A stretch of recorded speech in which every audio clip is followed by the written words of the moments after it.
Magandang umaga po sa ating lahat.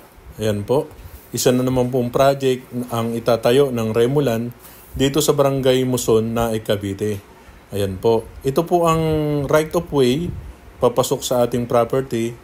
Ayan po, kung makikita nyo po, ginagawa na po yung kalsada papuntang Muson. Ito po ay matatagpuan sa Muson, Barangay Muson na Cavite.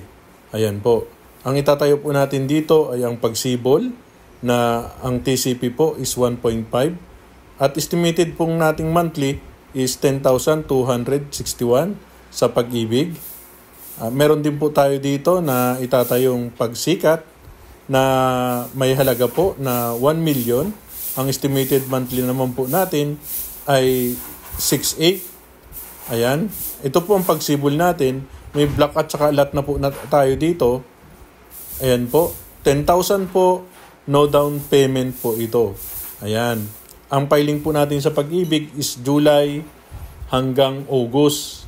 Ayan. At ang loan takeout po natin is September naman po ang loan takeout natin. Ayan.